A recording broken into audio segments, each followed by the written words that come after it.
Meus caros irmãos e irmãs que estão aqui no santuário, você que nos acompanha aí da sua casa, e você que vai ouvir essa pregação depois que ela foi feita. Nós estamos hoje com dois textos muito ricos para a nossa reflexão. Nós vamos ficar no Evangelho e na primeira leitura. O Evangelho, depois você pode marcar aí na sua Bíblia, é Mateus 16, de 13 ao 20.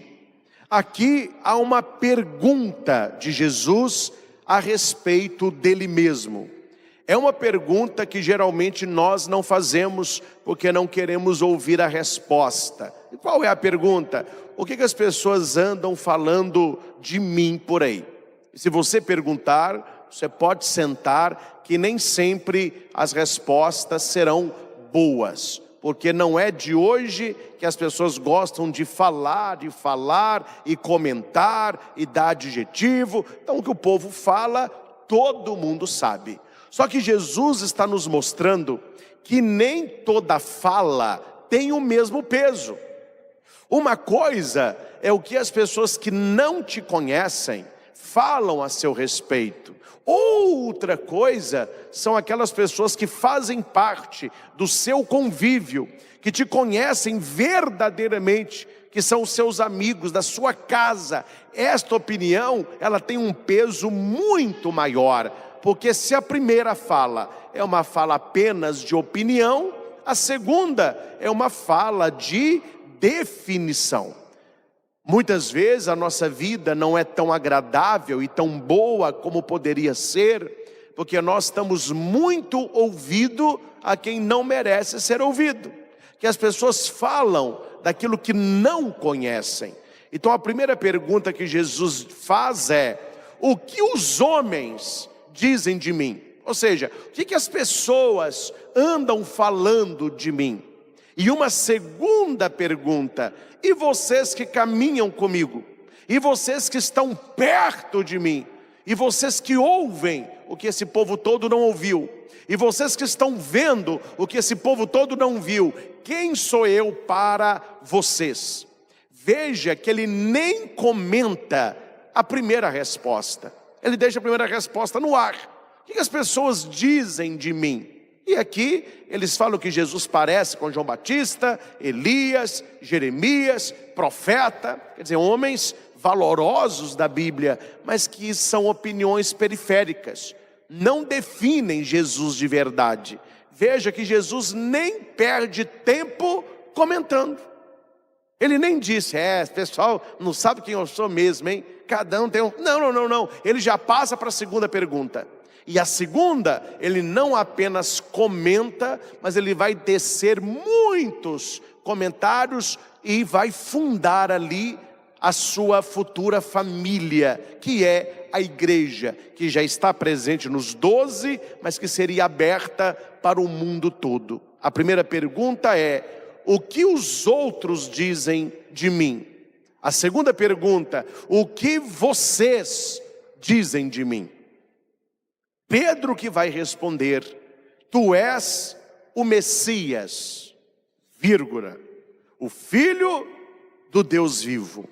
Então veja que Pedro, ele tem uma definição de Jesus, a primeira definição judaica, a realização do Antigo Testamento em Jesus, mas a resposta de Pedro vai além do que o judeu esperava. Ele já entra na questão cristológica, que é Jesus como Deus. A resposta tem duas partes. A primeira parte: tu és o Messias, Mexiá, ou seja, tu és o esperado de Israel. Tu és aquele que vai resgatar o povo, que vai salvar o povo. Messias, do grego, é Christos, que é ungido. Eu já expliquei isso para vocês, mas vale a pena relembrar e você pode anotar aí. O nome de Jesus é Jesus, Yeshua. Deus é poderoso para nos salvar. Resumidamente a gente fala: Deus salva. Cristo não é nome de Jesus. Cristo é quem ele é. Cristo é ungido. Para o hebraico, Messias. Para o grego, Christos. Por isso que fala Jesus Cristo. Jesus é o Cristo. Ele é o Messias. É um título pós-pascal. Eles viram quem era Jesus plenamente depois da sua ressurreição.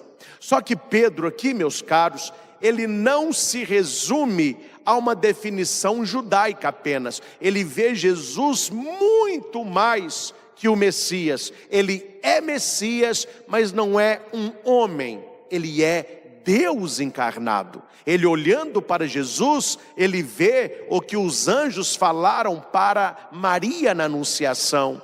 O nome dele será Emanuel. Emanuel é Deus conosco. Nós vivemos uma época difícil de carência doutrinal. Eu não estou entendendo a cabeça de alguns tentando agradar os que não têm fé. Eu não vejo a necessidade da igreja ficar agradando quem não é da igreja. Eu não vejo necessidade nenhuma da igreja amenizar o discurso, colorir o discurso, apresentar um Cristo que será mais aceito pelas pessoas. Isso para mim não fede nem cheira. Nós não vamos abrir mão da verdade para agradar a quem quer que seja, e muito menos o mundo. Jesus, ele é o Messias, ele é o Filho de Deus. Ele não é só um cara legal, um cara que passou aqui pelo mundo, fazendo bem, pregando amor, dormindo no relento. Não, ele é a segunda pessoa da Santíssima Trindade encarnada. Ele é Deus conosco, ele é o Emanuel. E Pedro vai dizer: tu és o Filho do Deus vivo. É isso que muitas pessoas hoje não aceitam mais.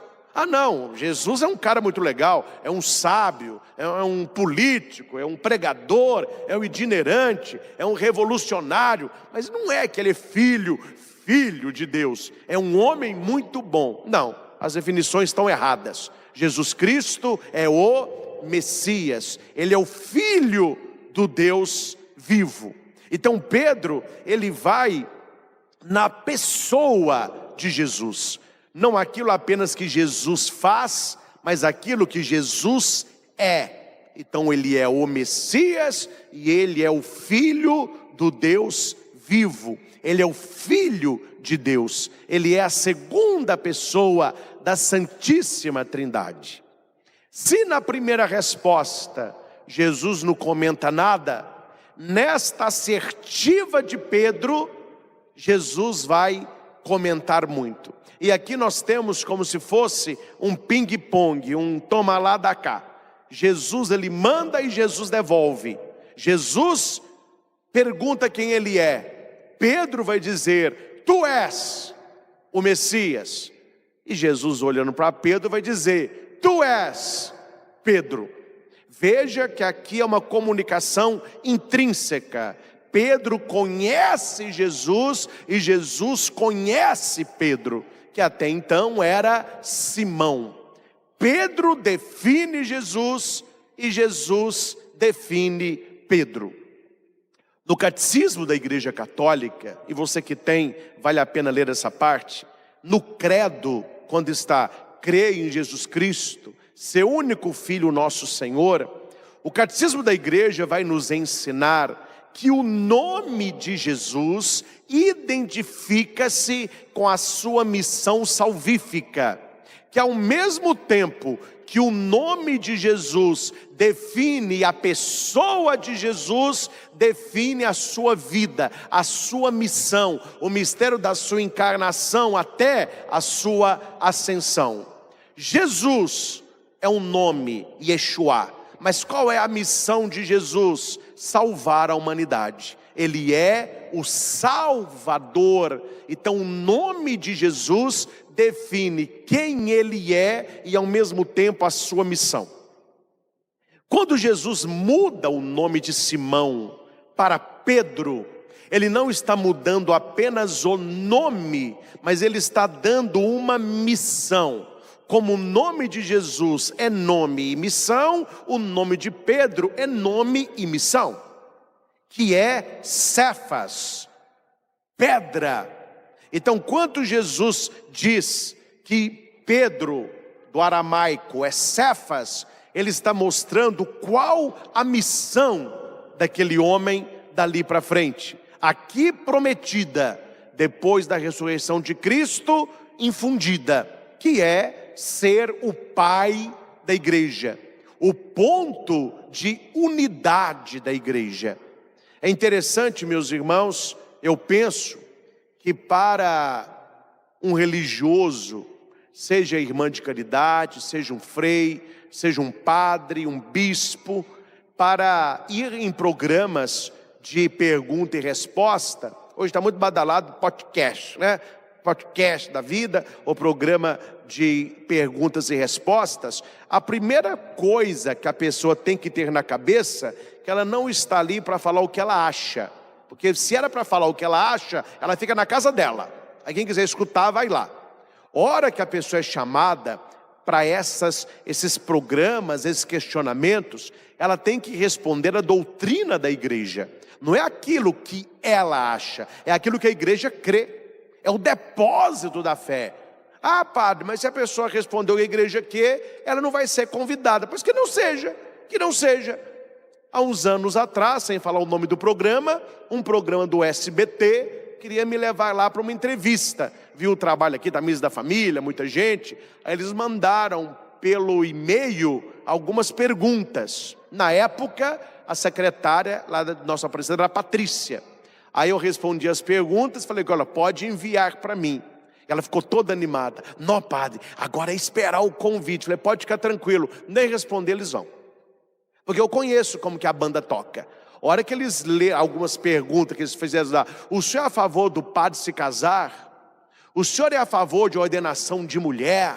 O senhor é a favor de abrir a igreja? Mas foi uma cacetada atrás da outra.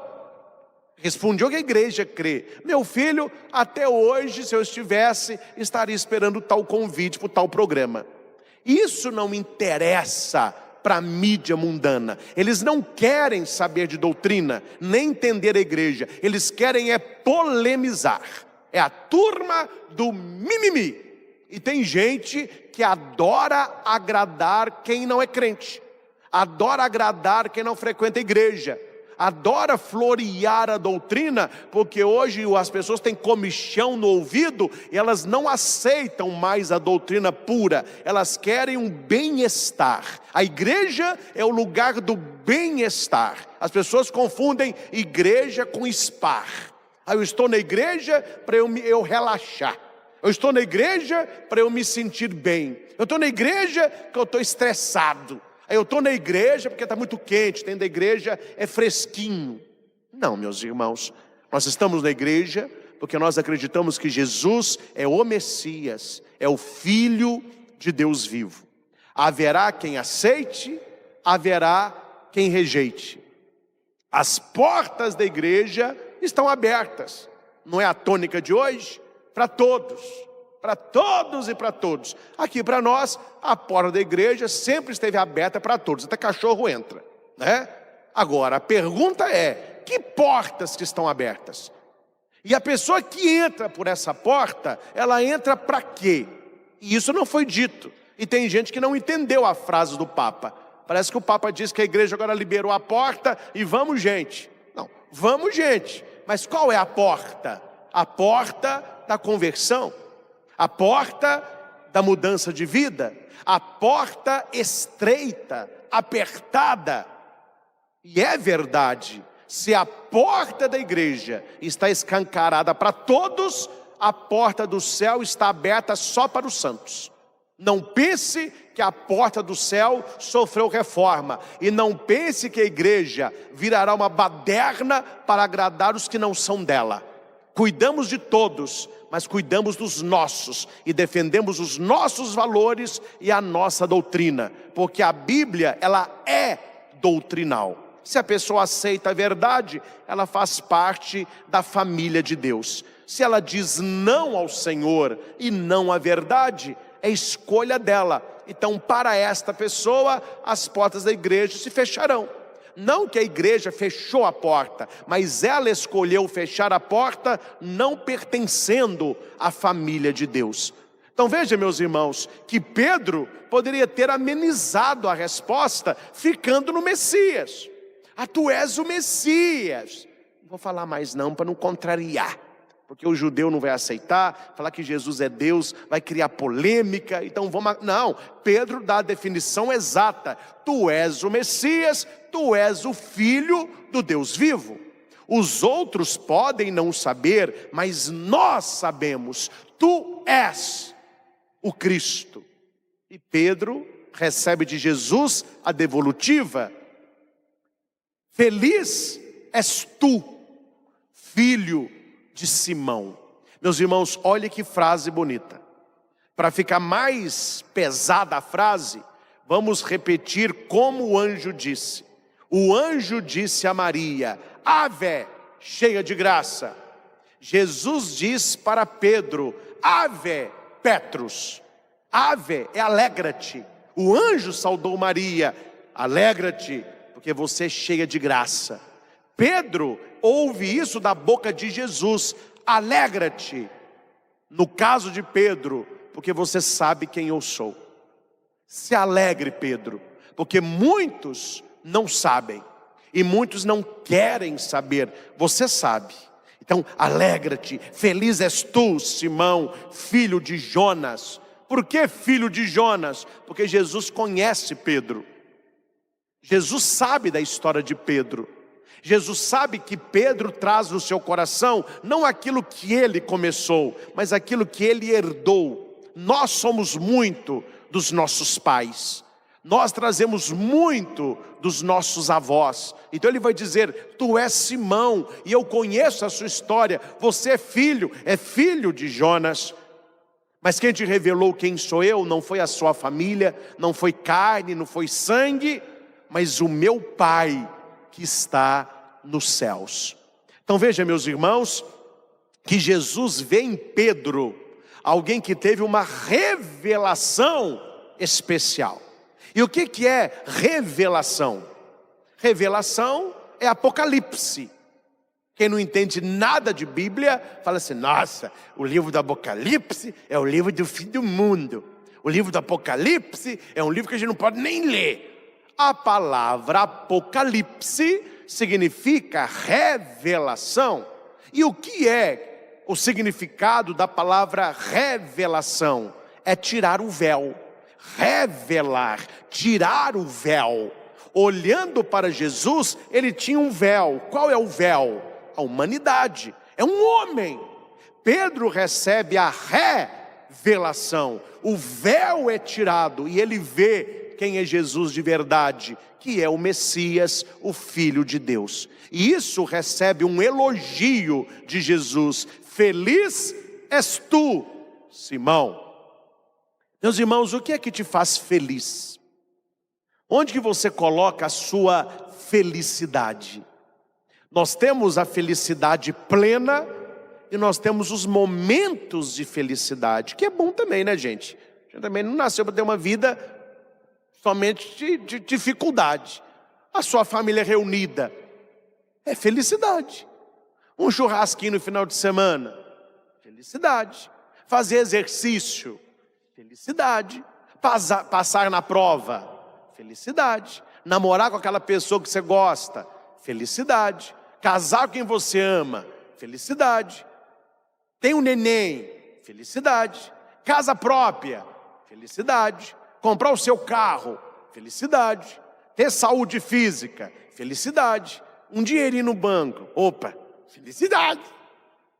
Mas são felicidades que não é a plenitude da felicidade. São também fagulhas da felicidade. E Jesus disse para Pedro qual é a felicidade plena. E esta felicidade dá sentido a todas as outras. Qual é a felicidade maior que o ser humano pode ter? A felicidade maior que eu e você podemos ter é conhecer Jesus Cristo na essência. É saber quem é o homem de Nazaré. Não há felicidade maior do que na sua vida de cristão, você poder dizer para você mesmo e poder dizer para Jesus: eu sei quem tu és e tu sabes quem eu sou. Não há felicidade maior que essa. Saber quem Jesus é e saber que Ele sabe quem é você. Essa felicidade coloca as coisas no lugar. Muita coisa que você achava que tinha valor, não tem valor algum. E muita coisa que para você era desnecessário, se torna valoroso pela definição de quem é Jesus. Isso, meus irmãos, não é apenas cultura livresca. Lembro-me do meu tempo de seminário, o meu professor de teologia dogmática, ele falava que um ateu podia ser professor de seminário. Mas como, padre? Era só ele decorar a doutrina e passar para os seminaristas. A pessoa que estuda e aprende aquela doutrina, ele pode memorizar aquilo e passar. Passar doutrina, qualquer um passa. Mas a coisa não é saber no nível racional, é crer no nível existencial. Pedro era muito limitado. Não fez nem filosofia e nem teologia. Não sabia muita coisa. Era um homem de um gênio difícil. Pedro não era fácil. Mas foi sobre ele que caiu a escolha de nosso Senhor. Então Deus, meus irmãos, Ele não nos chama pelas nossas capacidades. Ele nos chama pela abertura do coração. E Ele vai capacitando. O que Ele espera que nós saibamos? Que nós saibamos o essencial. E qual é o essencial? Quem Ele é e quem nós somos para Ele. Feliz és tu, Simão, filho de Jonas. Feliz és tu, Daniel.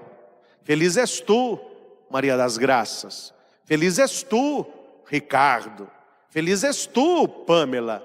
Porque não foi o homem que te revelou isso. Mas se você conhece Jesus, foi o Pai que te revelou isso. E você é uma pessoa feliz. Porque você conhece Jesus Cristo, você está procurando conhecê-lo cada vez mais e Ele te conhece. Só aqui, meu irmão, já é pano para manga. Você prega um retiro com essa resposta de Jesus. Mas Jesus continua. E aqui Ele vai para um nível profundo. E aqui eu clamo a atenção dos senhores e de você que está comigo. Preste atenção, porque aqui fala da nossa fé católica romana. Por isso, o que é o por isso? Porque você me conhece, porque você aceitou a revelação. Por isso, eu te digo, você me disse, agora eu te digo, tu és Pedro, mudou o nome, e sobre esta pedra construirei a minha igreja. Quando eu falava há pouco sobre o dar entrevista, falando de coisas sagradas para aquele que não conhece o sagrado, eu ouvi há tempos atrás, e aqui não é questão de nominar, mas só de dar o exemplo, uma pergunta feita a um bambambam. Aí é dose, né, meu filho? Aí você que sabe a verdade, você não consegue assistir uma entrevista dessa, porque você nota que a pessoa está muito mais se exaltando porque pregando a verdade. A pergunta foi a seguinte, procura na internet o que você acha. Deus, em Jesus Cristo, quis uma igreja? A pergunta foi essa. Qual foi a resposta? Não. Jesus queria o reino de Deus. A igreja foi o melhor que nós conseguimos oferecer ao Senhor. Um cara desse tinha que levar uma sentada de um bispo ou de um cardeal para colocá-lo no lugar e falar para o cara, você vai fazer teologia de novo. Ou pelo menos você vai estudar eclesiologia de novo. Você não entendeu nada de igreja. Está com a mente protestante, uma mente luterana. Meus irmãos, o texto é claro e você não precisa fazer malabarismos aqui. O texto é claro. Tu és Pedro, e sobre ti edificarei a minha igreja. Como que você vai dizer, meus irmãos, que Jesus não queria uma igreja, sendo que foi para isso que ele constituiu os 12 e colocou Pedro como fundamento? O texto é claro, não tem nem o que você explicar não.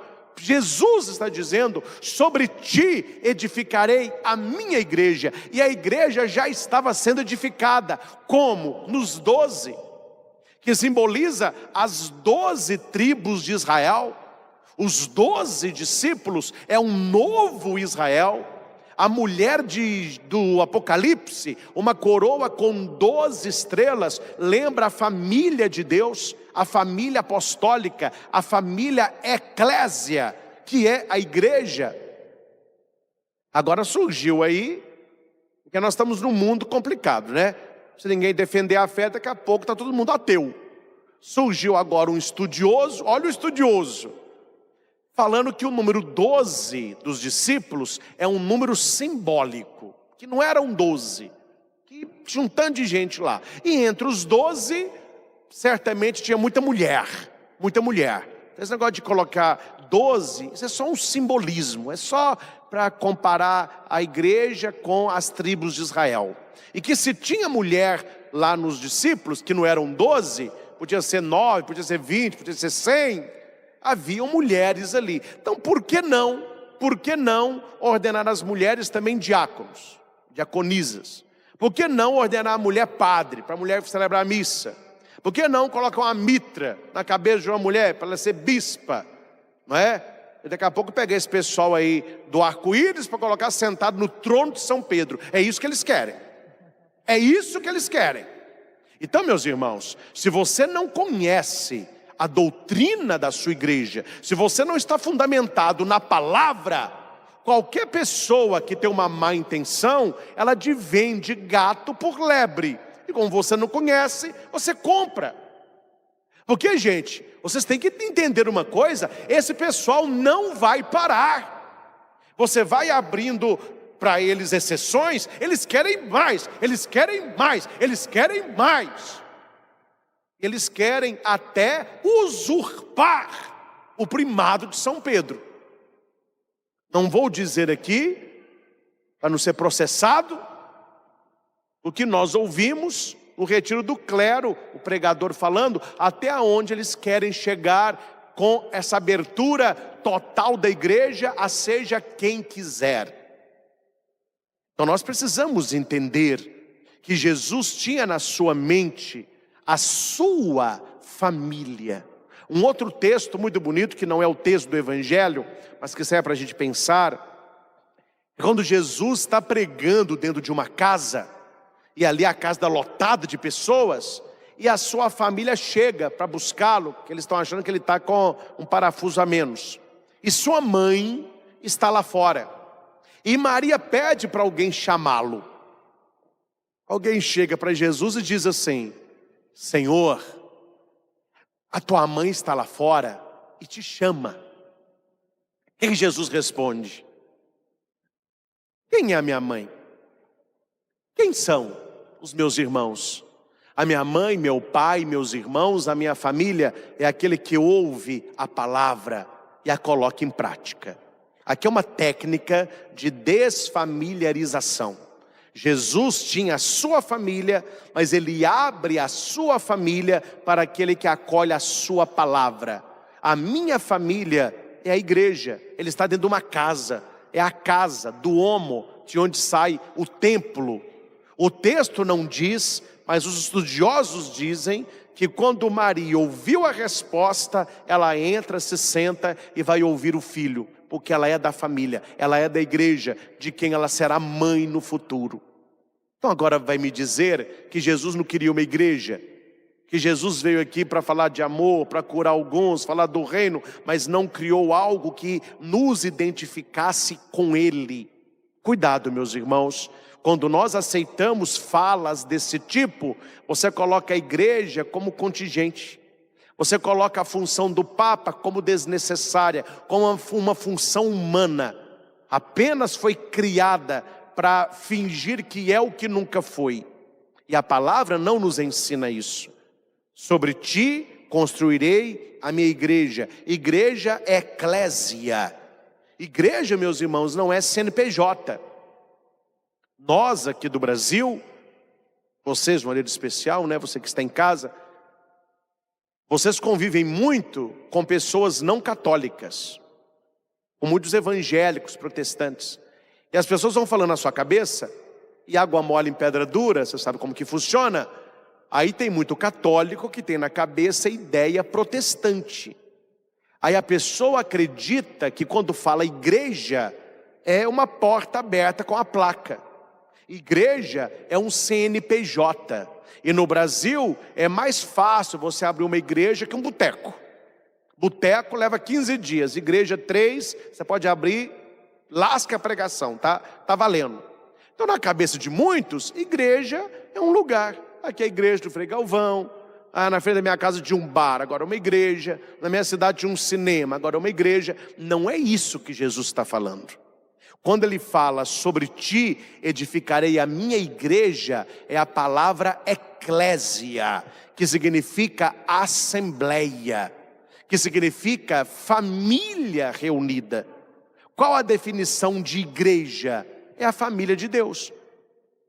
Como que eu me torno membro da família de Deus? Pelo batismo. Por isso que a criança sem batismo, ela não é cristã e nem pertence à igreja. Ela entra para a igreja, ela se torna cristã e filho de Deus no dia do batismo. Por isso que a mamãe tem o neném cresceu um pouquinho, a família já o leva para batizar, para pertencer a esta eclésia, a esta assembleia, a esta família de Deus, que nós devemos amar muito. Amar a nossa igreja como nós amamos a nossa família de sangue, porque a nossa igreja é a nossa família. É por isso que dentro da igreja vocês ouvem muito assim, queridos irmãos e irmãs, não ouvem? Caros irmãos e irmãs, por que a gente ouve muito isso? O padre falando, não é só uma linguagem de oratória não, porque nós somos irmãos da mesma família. Qual família? A igreja, a família de Deus, a família de Deus. Tu és Pedro, e sobre esta pedra construirei a minha igreja. Outro malabarismo que você não precisa fazer, mas que os protestantes fazem, e aqui vamos falar a verdade, né? Tem que fazer, porque se eles não fizerem esse malabarismo, eles teriam que ser católicos. Então qual é o malabarismo protestante? É que Pedro não é a pedra. Pedro é o homem. A pedra seria Jesus ou a confissão de Pedro.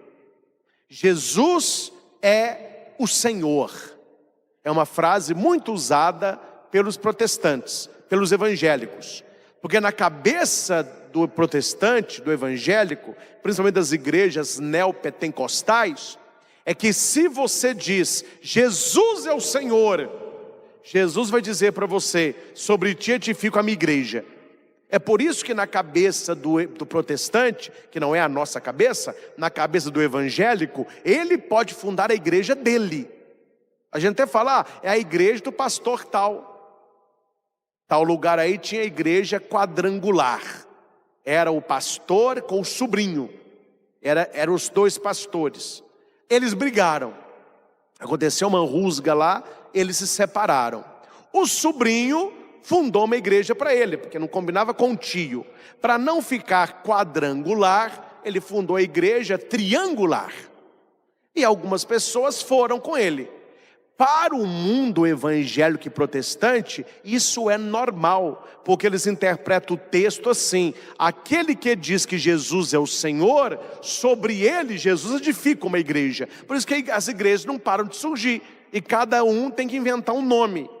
Mas isso, meus irmãos, é uma interpretação protestante. Qual é a interpretação do texto desde o primeiro século? Leia Santo Irineu. Anote aí, procure na internet, Santo Irineu, carta de combate aos hereges. Santo Irineu, no século III, ano 200 e pouco, ele vai escrever que Pedro faleceu, veio Lino. Lino faleceu, veio Anacleto. Anacleto morreu, veio Alexandre, Sisto, Cornélio, Gregório. E o que lá no século II, São Cipriano vai dizer? Que a igreja está até hoje unida a Cristo na sucessão apostólica, de maneira especial Pedro, primo inter pares, o primeiro entre os irmãos. Qual é a interpretação do texto da Igreja Católica? É a interpretação do texto original.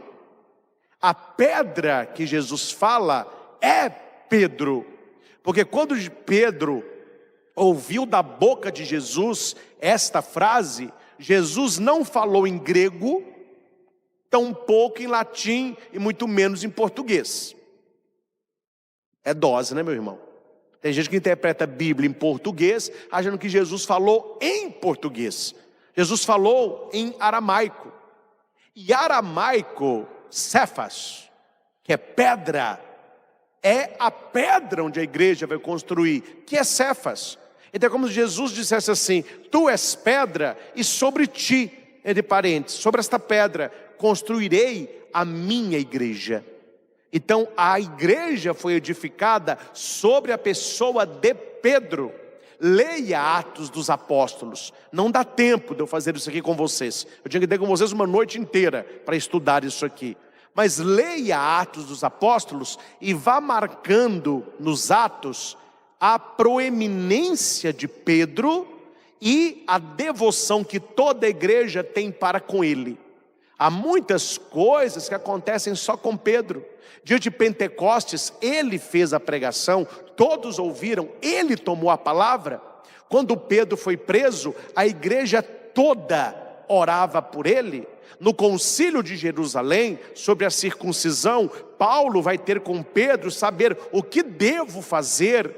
Então Pedro assumiu desde o início esta condução da igreja. Não vou dizer o nome da igreja, porque senão o pessoal não gosta, depois eu tenho que ficar remendando aí, sendo que é verdade. Há uma igreja em Belo Horizonte, chamada católica. Então eles colocaram um nome aportuguesado, que é a palavra católica, do grego, catholikel, significa universal. Então nós somos da igreja universal romana. Existe uma outra universal. E no muro de uma igreja, eles colocaram com letras douradas. Em Belo Horizonte: tu és Pedro, e sobre esta pedra edificarei a minha igreja. Olha onde que o povo vai. Pegou a frase que firma o papado católico, como se a igreja fosse edificada sobre quem acreditasse que Jesus é o Senhor. Por isso que eles insistem muito naquelas frases: Jesus é o Senhor. Aí você chega nas igrejas, tem escrito na frente: Jesus é o Senhor. Dentro: Jesus é o Senhor. Por que eles insistem nesta fala? Porque para eles, quem confessa que Jesus é o Senhor, sobre esta pessoa pode ser edificada uma igreja. Sendo que no caso do texto, não é a assembleia, não são os 12, é a pessoa de Pedro. É a pessoa de Pedro, que seria depois chamado Papa, que é o Pai de todos. Indo para o funil da pregação, meus irmãos, prestem atenção. Tudo aquilo que é constitutivo no Novo Testamento começou no Antigo Testamento. Jesus é a plenitude, é a revelação plena de Deus no Novo Testamento. Então, se ele disse para Pedro: tu és Pedro, sobre ti construirei a minha igreja, o poder do inferno nunca poderá vencê-la, esta é a nossa esperança. E aqui eu digo, porque não sou eu que estou dizendo, muitos cardeais e grandes santos já disseram: se a igreja dependesse dos seus membros, de maneira especial do clero, nós já tínhamos acabado com a igreja há tempos.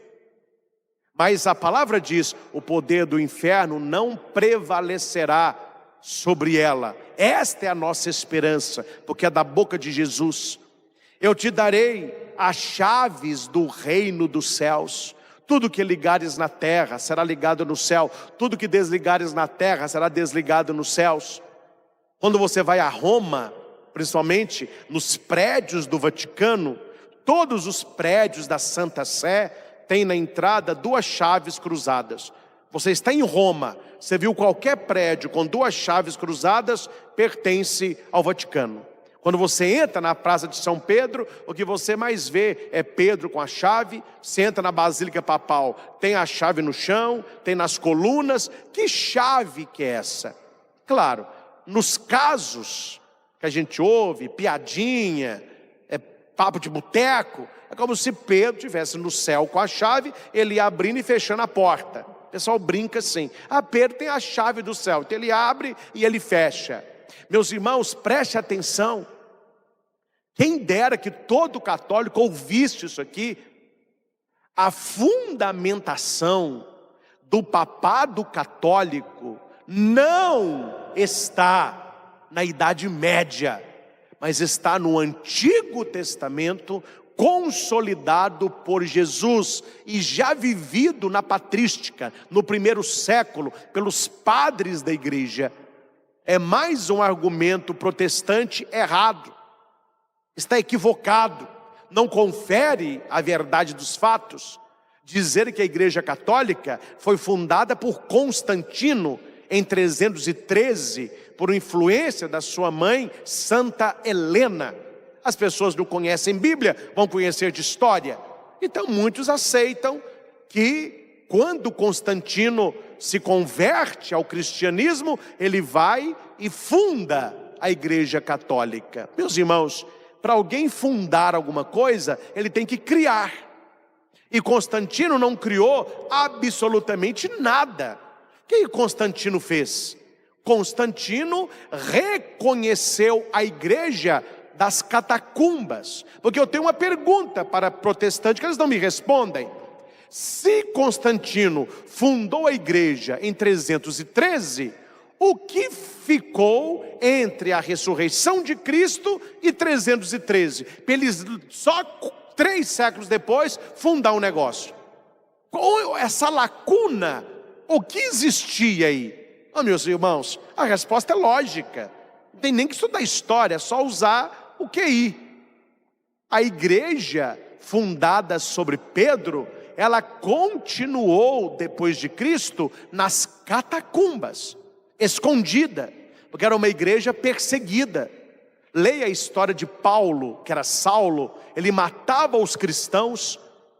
Quando eles apedrejaram Estevão, a capa de sangue de Estevão foi jogada nos pés de Paulo. Paulo estava indo para Damasco, onde havia uma comunidade cristã. Lá ele queria matar a todos, mas Jesus o converte neste caminho. Então a igreja viveu durante esse tempo todo nas catacumbas, sendo perseguida.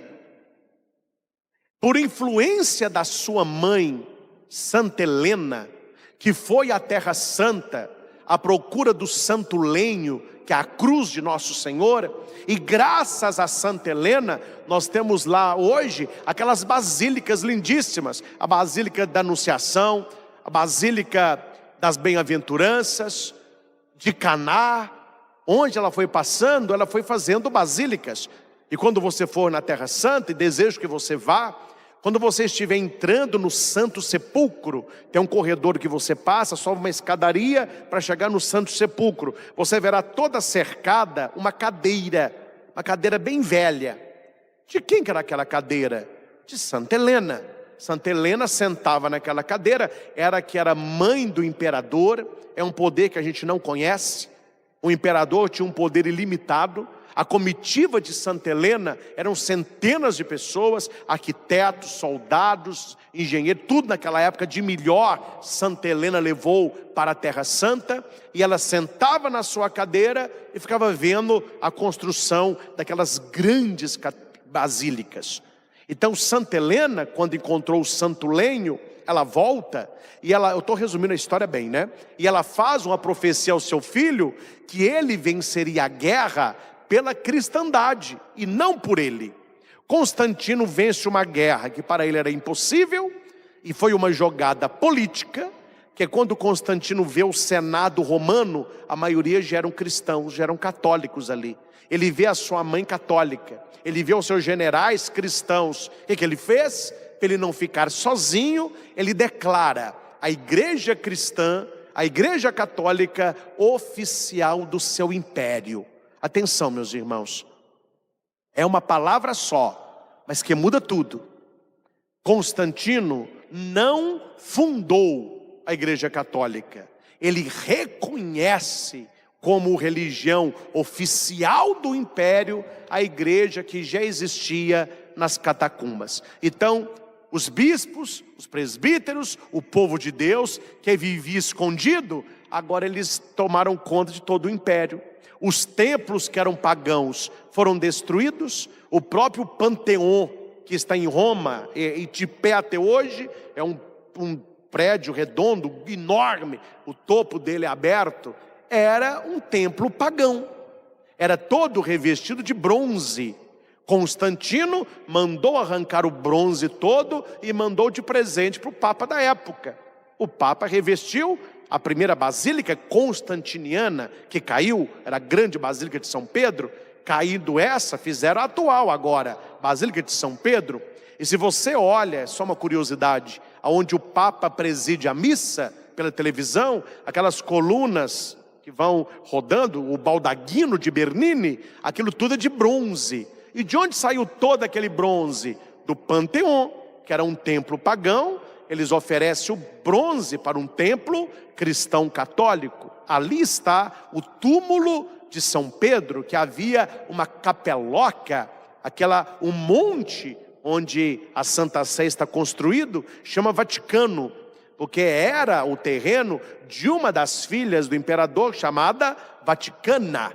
Então por isso que o Vaticano tem esse nome, e foi ali que edificaram a Santa Sé. Então, meus irmãos, são fatos assim, que não dá tempo de falar tudo, para você entender que uma coisa é você fundar algo, outra coisa é você reconhecer o que já existe. E por que muitos protestantes vão insistir com você que foi Constantino quem fundou a igreja? Pelo fato histórico de tirar a igreja católica de Jesus Cristo. Então aquilo que Pedro recebeu de Cristo, quando Pedro morreu, acabou, ficou para Pedro. Constantino é que vai lá na frente, funda a igreja. Isso não é um fato verídico, não é histórico e não é real.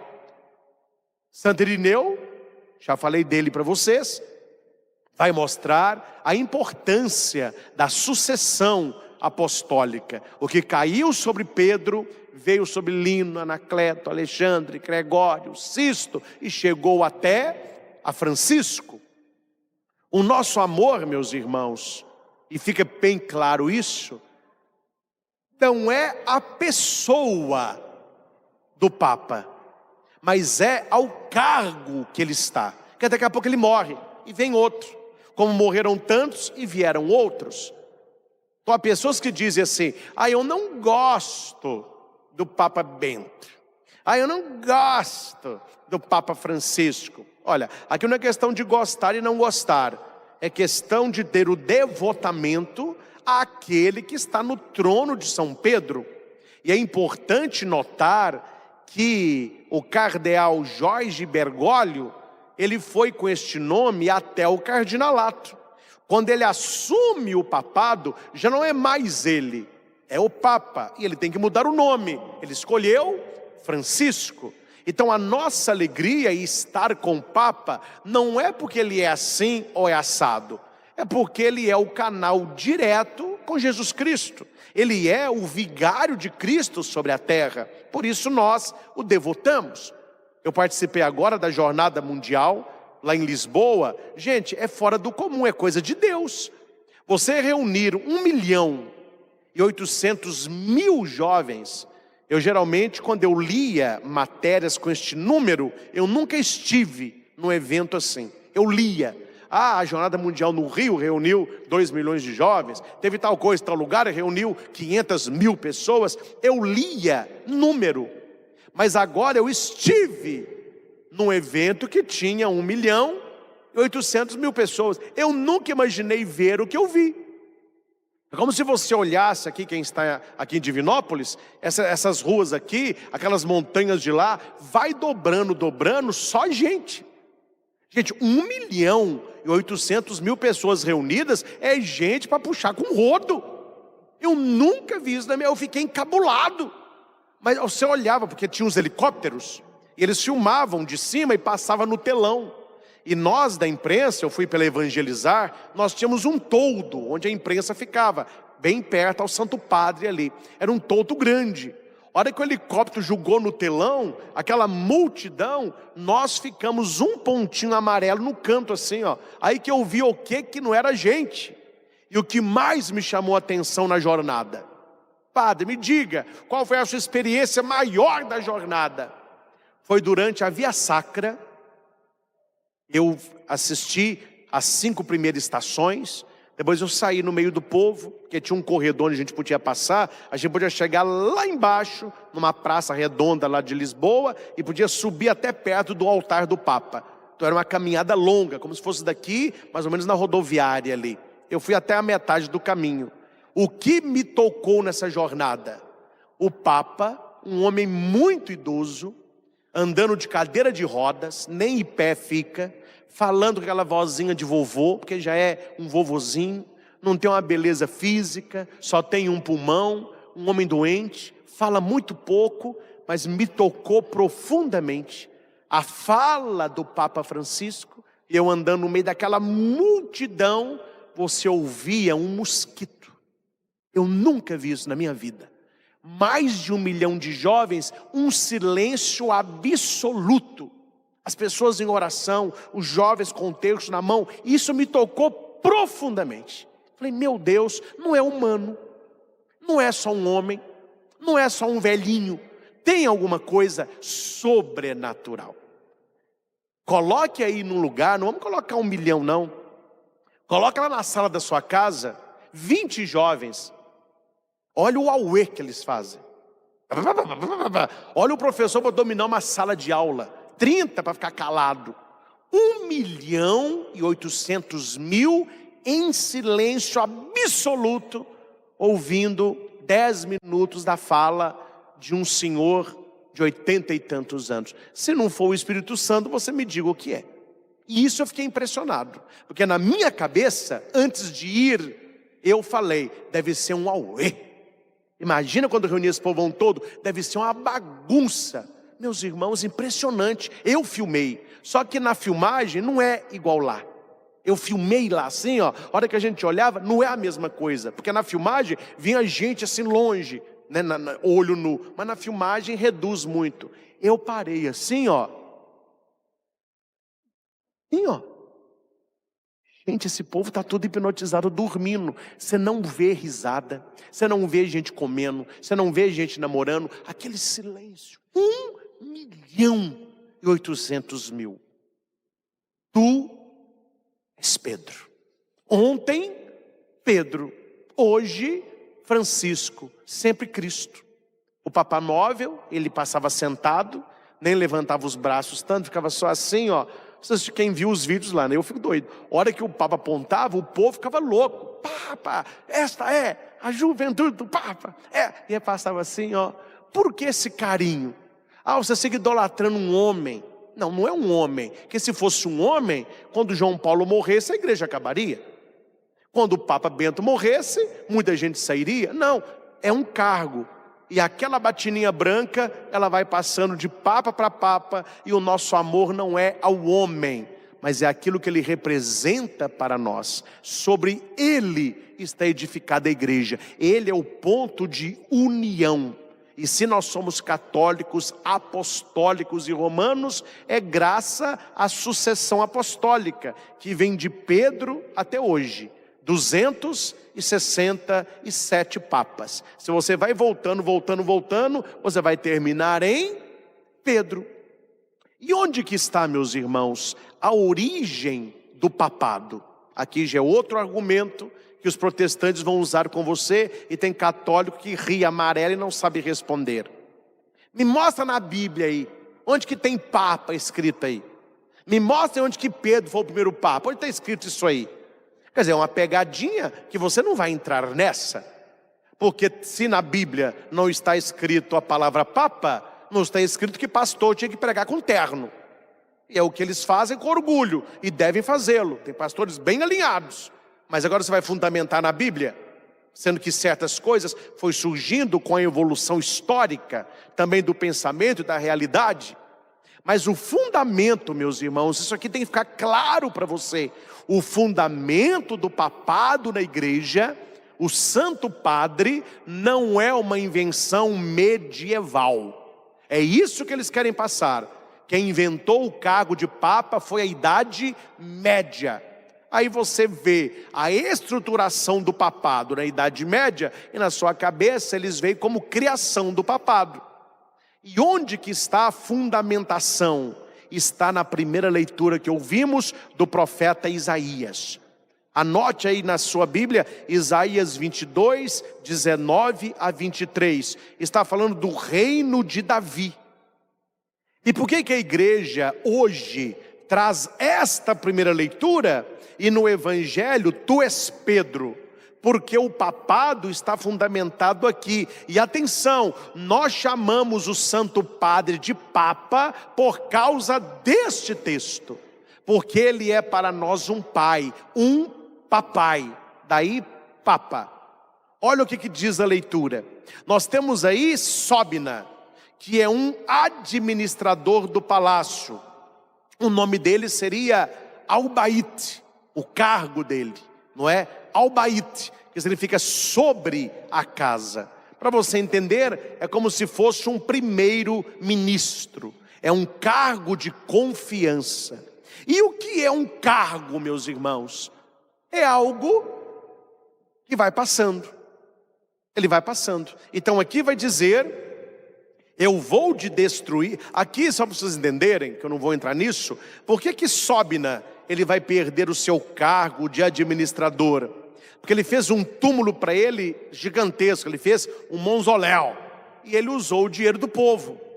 Aí Deus, através do profeta, vai dizer: porque fizeste isso, você vai perder o seu cargo. Você não vai mais ter as chaves nas suas mãos. Então o texto diz assim: eu vou de destruir do posto que ocupas, olha o lugar que estás, e demitir-te do teu cargo. Aqui nós vemos, uma coisa é o rei, outra coisa é o primeiro-ministro que ocupa este cargo de confiança. Chamarei o meu servo Eliacim. Eliacim é que vai assumir o lugar de Sóbina, né? Aqui são homens. Chamarei meu servo, o vestirei, colocarei nele a faixa, porei em suas mãos autoridade. Ele não tem autoridade, a autoridade é do rei, mas o rei lhe concede autoridade. Pedro não tem autoridade. A autoridade é de nosso Senhor, mas Cristo o concede autoridade, lhe entregando o báculo.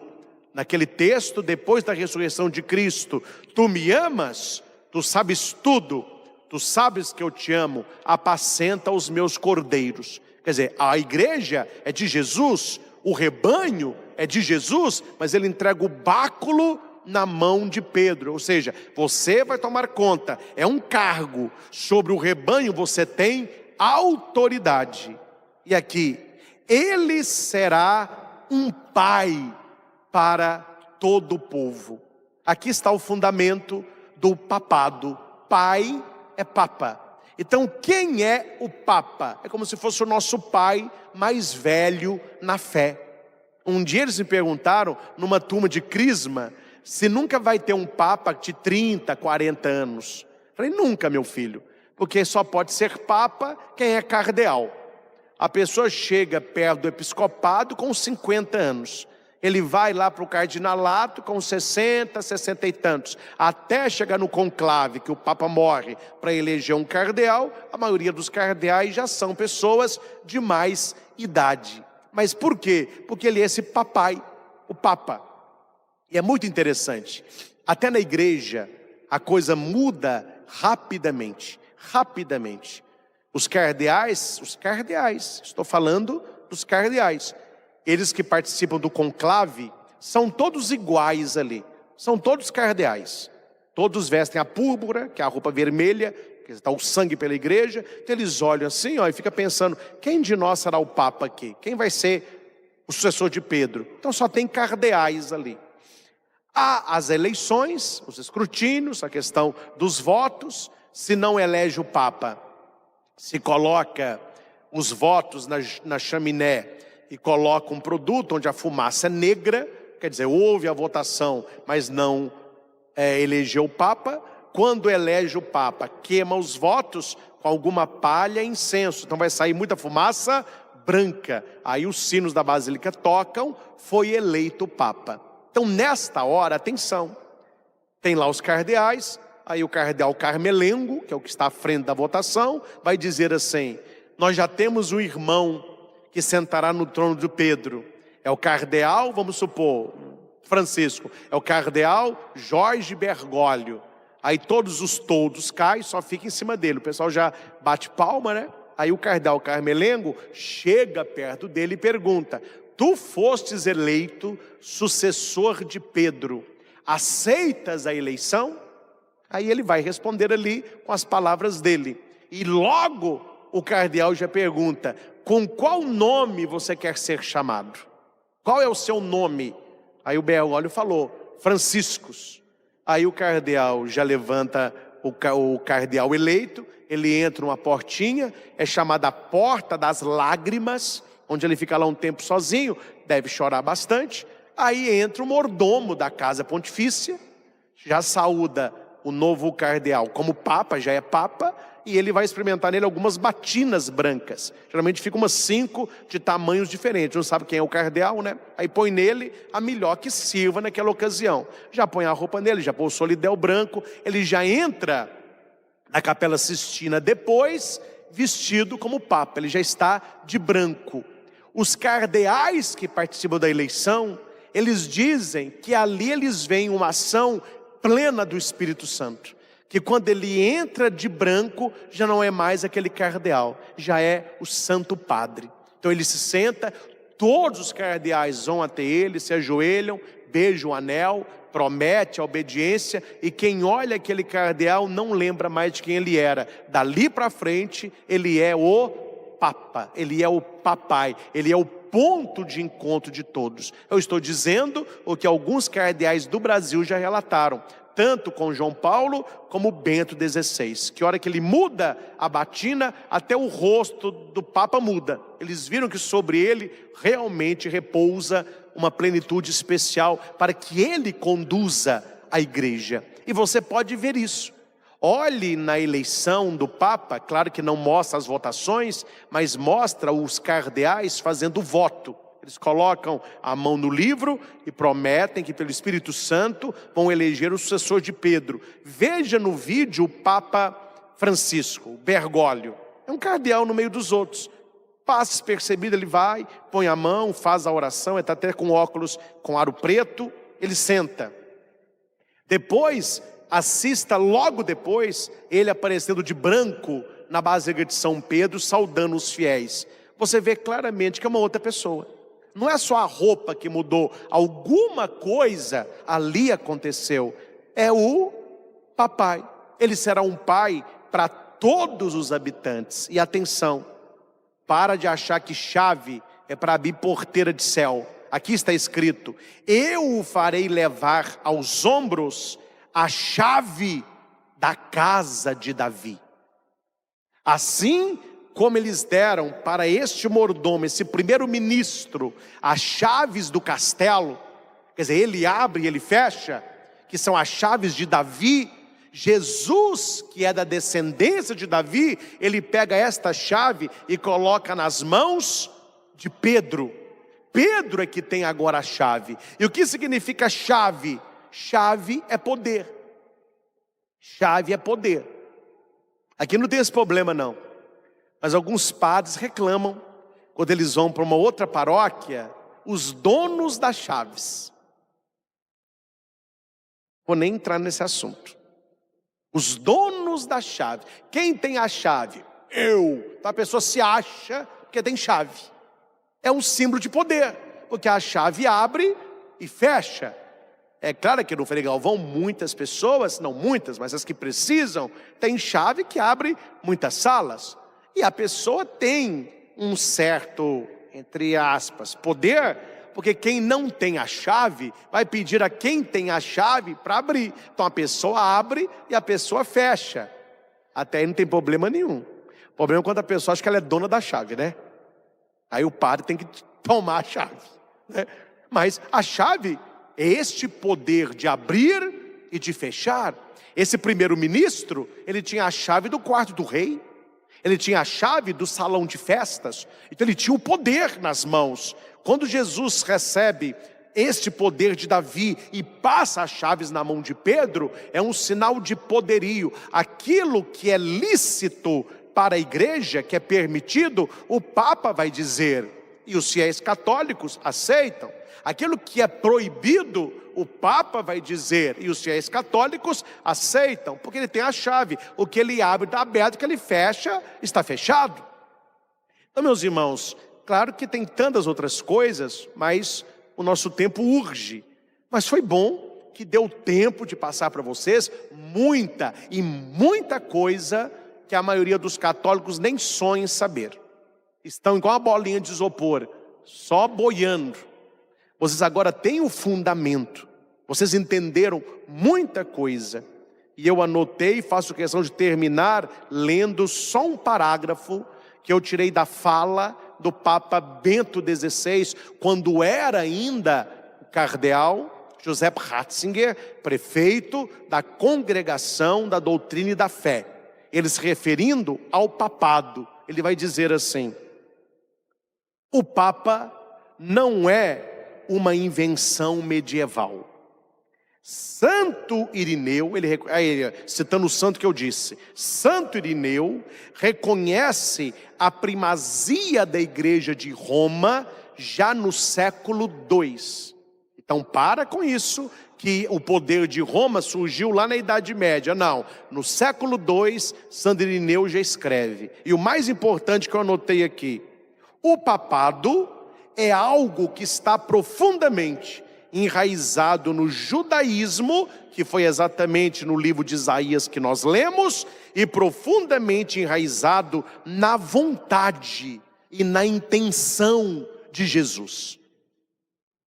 Nós que somos católicos, meus irmãos, nós temos que olhar para o Santo Padre, que é o Papa, tirar a visão de apenas um homem de branco e entender assim: na cabeça de Jesus, na vontade de Jesus, sempre houve um Pai de todos. Se aos pés da cruz, Raniero Cantalamessa, que fala, cardeal, se aos pés da cruz, Maria é dada como mãe de todos, no lago de Genezaré, quando Jesus fala para Pedro: apacenta o meu rebanho, ele se torna o pai de todos. Por isso que quando a gente olha para o Papa, nós falamos Papa, que é papai, é o pai de todos. E pela sua função, pelo seu cargo, é elegante vocês referirem ao Papa como Santo Padre. Por que se fala que o Papa é o Santo Padre? O que é padre? É pai. Padre Christian é o pai desta comunidade. O Papa é o pai da igreja inteira. E pela função que ele ocupa de pregar a santidade de Deus e de manter a santidade da igreja, sendo ele também pecador, ele recebe o título de Santo Padre. Aí você já ouviu muita gente criticando: negócio de Santo Padre, quem fala que esse Papa é santo? Todo mundo sabe que não é, porque como não foi Bento nem João Paulo. Claro, João Paulo alcançou a santidade, mas enquanto vivo, o Papa confessa. Imagina o susto, o padre não sabe. Mas na quaresma, aquele tanto de padre atendendo confissões na Basílica de São Pedro, o Papa também atende. Depois do atendimento, ele levanta e vai escolher um padre para ele confessar. Ele não avisa que padre que é. O padre está lá sentado, aí bate na janelinha do confessionário. O padre, mais um confessor. Pois não? A hora que ele olha, o Papa está lá. Oh, santidade, oh, pequeno deslize, um deslize, né? Mas para você ver que o Papa também precisa se confessar. Então aqui, meus irmãos, não sei se ficou claro o que eu tentei passar. A separação entre o homem que ocupa o trono de Pedro e a missão e o cargo que o Papa tem. O que termina é a missão do homem, porque a missão do Papa continua no próximo. Ontem era Bento, hoje é Francisco, amanhã será outro, e a igreja vai avançando. Amemos a igreja como nossa mãe, se coloque na igreja como filho da igreja e entenda as coisas que é da nossa fé cristã católica. A Bíblia vai dizer: o meu povo se perde por falta de conhecimento. Finalizo com uma questão apenas. Será que todas aquelas pessoas que abandonaram a igreja católica e hoje professam uma outra fé, e há pessoas que nem fé têm, eles conhecem isso, meus irmãos? Eles entendem isso? Eles aprofundaram nisso? Não. Estão como não estão, ficam, saem, entram, somem, estão, mas não entendem, não rezam, não aprofundam. Então nós precisamos buscar essas águas mais profundas. 2 livros não podem faltar na nossa casa, não podem faltar na sua casa, e todo mundo que está aqui: a Bíblia e o Catecismo da Igreja Católica. Nós temos que ter esses 2 livros, a Bíblia e o Catecismo da Igreja Católica, e sempre ler. Leia devagar, mas leia, para que você entenda o que é ser católico de verdade. O que é ser católico? O que é ser seguidor de Cristo? Precisamos alimentar a nossa alma, o nosso coração e o nosso entendimento, seja com a palavra, seja com a doutrina da nossa igreja. E que possamos, como Pedro, olhar para Jesus e por uma revelação do Pai, reconhecê-lo. Realmente, o Jesus que eu sigo, Ele é o Messias, Ele é o Filho de Deus, Ele é o meu Salvador. Ao Senhor Jesus, toda honra, toda glória e todo louvor. Louvado seja nosso Senhor Jesus Cristo. Para sempre seja louvado. Me chamastes para caminhar na vida contigo. Decidi para sempre seguir-te, não voltar atrás. Me puseste uma brasa no peito e uma flecha na alma. É difícil agora viver sem lembrar-me de ti. Te amarei, Senhor, te amarei, Senhor.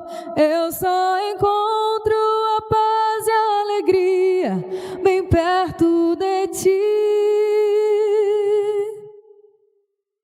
Te amarei, Senhor, te amarei, Senhor. Eu só encontro a paz e a alegria bem perto de ti. Eu pensei muitas vezes calar e não dar nem respostas. Eu pensei na fuga, esconder-me longe de ti. Mas sua força venceu e ao final eu fiquei seduzido. É difícil agora viver sem lembrar-me de ti. Te amarei, Senhor. Te amarei, Senhor, te amarei, Senhor. Eu só encontro a paz e a alegria bem perto de ti. Te amarei, Senhor, te amarei, Senhor. Eu só encontro a paz e a alegria bem perto de ti. Graças e louvores se deem a cada momento ao Santíssimo e Diviníssimo Sacramento. Graças e louvores se deem a cada momento ao Santíssimo e Diviníssimo Sacramento. Graças e louvores se deem a cada momento ao Santíssimo e Diviníssimo Sacramento. Jesus, manso e humilde de coração, fazei nosso coração semelhante ao vosso. Glória ao Pai, ao Filho e ao Espírito Santo, como era no princípio, agora e sempre. Amém. Amém. Senhor Jesus, nós cremos na Tua presença real, no Santíssimo Sacramento. Tu estás vivo no nosso meio, Senhor, e nós cremos e professamos esta verdade. Obrigado, Jesus, porque não nos deixastes órfãos, mas permanecestes conosco em cada oração que fazemos, em cada adoração que realizamos,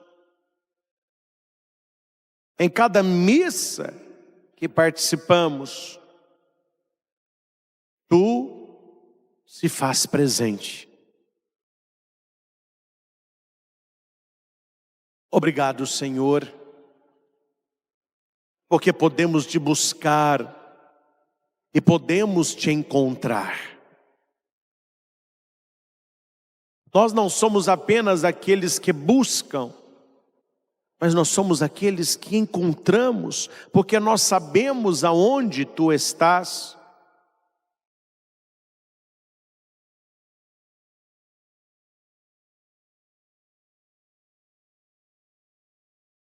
Obrigado, Senhor, porque a nossa esperança se renova a cada dia.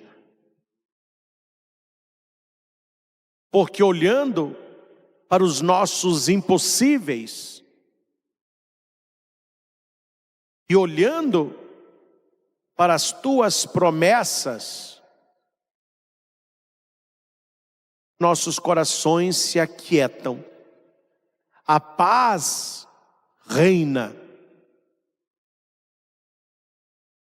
e a confiança invade a nossa alma.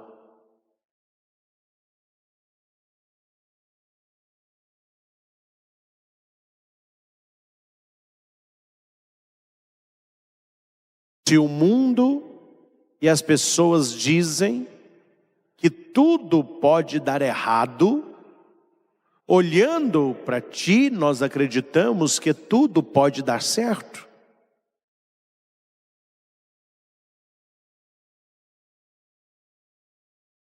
Ajuda-nos, Senhor.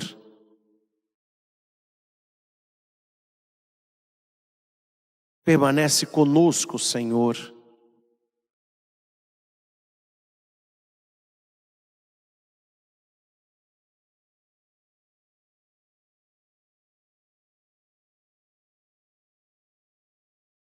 Nós queremos te conhecer cada vez mais.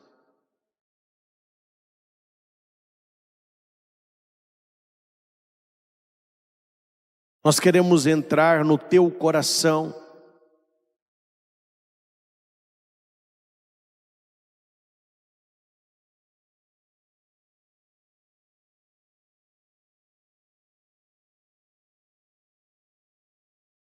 A pergunta que tu fizestes aos 12, fazes a cada um de nós. Quem sou eu?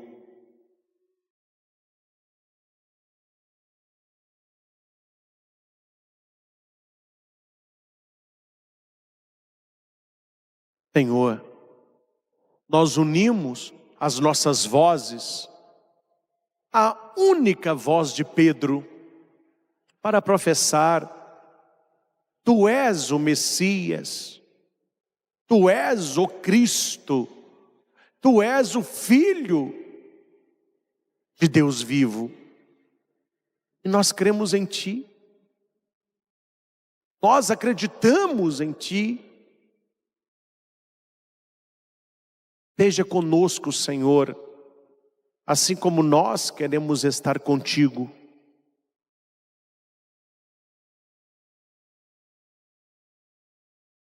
Acalenta o nosso coração, como acalentastes o coração dos seus discípulos, iniciando neles a tua igreja, colocando Pedro como ponto de unidade.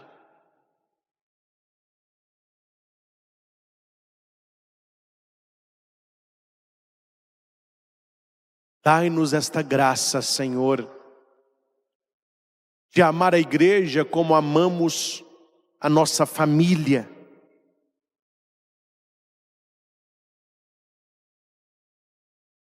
De estar nas comunidades, nos sentindo em casa.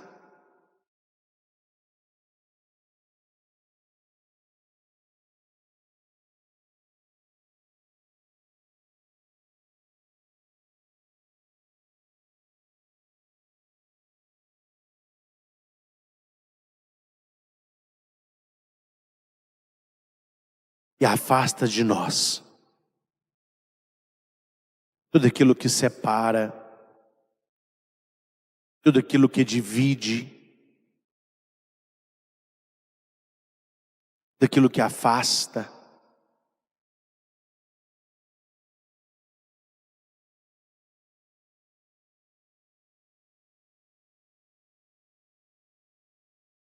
Nós confiamos em vós, Senhor. Tu és minha vida, outro Deus não há. Tu és minha estrada, a minha verdade. Em tua palavra eu caminharei. Enquanto eu viver e até quando tu quiseres, já não sentirei temor, pois estás aqui. Tu estás no meio de nós. Creio em Ti, Senhor, vindo de Maria, unidade trina com o Espírito e o Pai. Tu morrestes por amor, vivo estás em nós. Unidade trina com o Espírito e o Pai.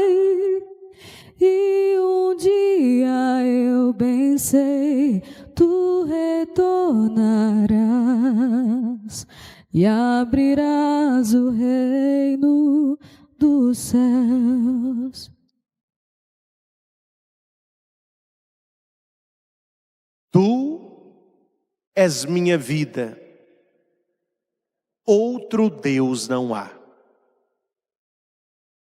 Tu és minha esperança, Tu és meu caminho, Tu és o Messias, Tu és o Filho de Deus.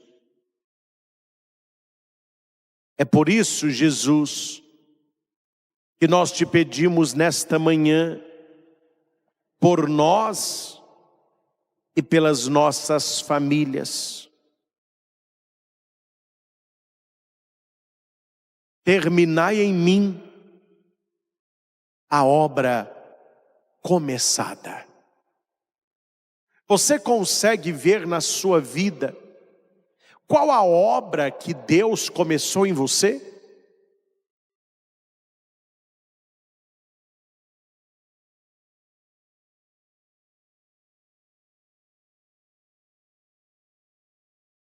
Na sua vida de oração, você tem clareza o que Deus está fazendo na sua vida?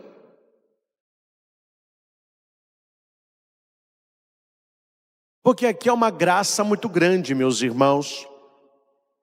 Quando a gente começa a prestar atenção no que Deus está fazendo na nossa vida, a gente não tem tempo de ficar se preocupando com o que Deus está fazendo na vida do outro. E se há tanta gente preocupada com a vida do outro, é porque as pessoas não estão centradas na própria vida. Este salmo também nos questiona. Nós que rezamos que o Senhor complete em mim a obra começada, mas que obra é essa? O que você vê com clareza Deus fazendo na sua vida? Deus agindo na sua história?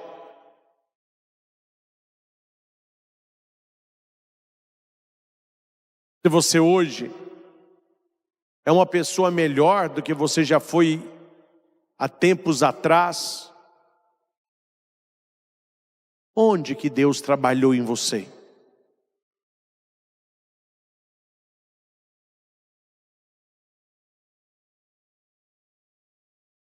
Tenha esta certeza. Deus, Ele começou em nós não apenas uma obra, mas Ele trabalha de várias e várias maneiras.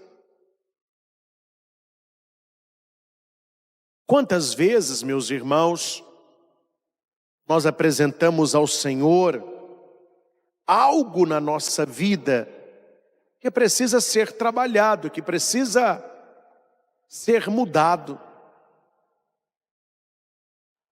E o exemplo que nós podemos trazer para esta adoração é uma obra de reforma. Exatamente isso. Uma obra de reforma. Eu não sei se todos aqui têm a experiência de ter passado por alguma reforma na sua casa. Eu vou dar o exemplo para esta adoração da reforma da casa da minha mãe. Uma certa umidade pegou ali na sala. A sala é o lugar que a gente recebe visita, né, gente? Tem que ser um lugar mais bonitinho. E a parede começou com aqueles... Estava-se um estufado, a tinta saía e caía-se areia, parece. E estava aparecendo nos lugares até o tijolo. É muito ruim, né? Então, vamos reformar. Presta atenção no exemplo. Deus está falando com você. Aí chamei lá, né, alguém que entende de reforma. E a pessoa diz: padre, aqui é o seguinte, nós vamos descascar a parede 1,20 m para baixo, vamos retirar todo esse reboco, vamos passar o reboco de novo, lixar e pintar. Falei, graças a Deus, isso é bom, isso é barato. É como a nossa oração. Oh meu Deus, faça uma obra aqui em mim, eu estou precisando disso. Não é assim? Só que o pedreiro foi. Aí o pedreiro foi e tirou o reboco. Ele viu que não era só 1,20 m. Para cima estava tudo soltando. Ele teve que tirar a parede toda. Ele foi acompanhando dentro de casa, e lugares que eu nem vi que o reboco estava soltando, teve que descascar a parede. O meu quarto, o quarto da minha mãe, um pedaço da cozinha. Eu falei, meu Deus do céu, já está saindo do controle. Aí ele aproveitou que estava lá em casa, ele viu que a infiltração da parede da sala era do banheiro. Então teve que trocar o encanamento do banheiro. Já que mexeu no encanamento do banheiro, ele foi lá na caixinha de gordura e viu que a água do banheiro não estava caindo no esgoto, ela estava indo para dentro da terra. Teve que mudar a tubulação. Quando puxou o cano, ele viu que a caixinha de esgoto, ou seja, no final da reforma, o que ele me disse? E quem aqui do santuário conhece? É o Júlio, pai aqui dos acólitos, que é ministro com a Andréia. Ele que fez essa reforma lá em casa. Ele falou, padre, a casa da sua mãe só aproveitou os tijolos.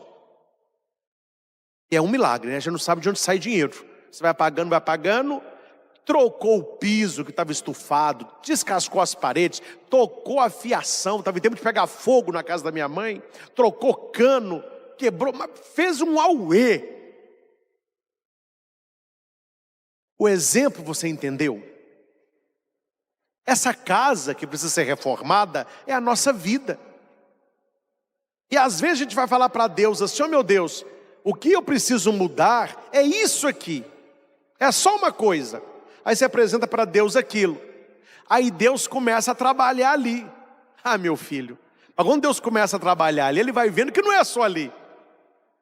Aí começa a trabalhar em muita coisa. Ah, o seu casamento, é a família, é o seu gênio, é a sua língua, é a falta de perdão. Aí quando você vê, meu filho, a reforma está na casa toda. Só ficou o tijolo. A nossa preocupação não é essa. A nossa preocupação, e que é matéria da oração que aqui estamos, é você ver aquela casa. Um dia que eu visitei a casa da minha mãe, eu não falei não, eu fiquei muito assustado, que eu pensei que era uma reforminha.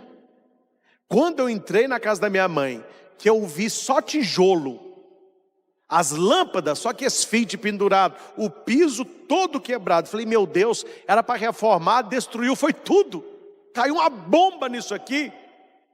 Talvez Deus está fazendo isso na sua vida. Talvez Deus, para reconstruir você, meu filho, tem que quebrar tudo, tem que começar quase de novo. Quem já mexeu com reforma sabe como que é.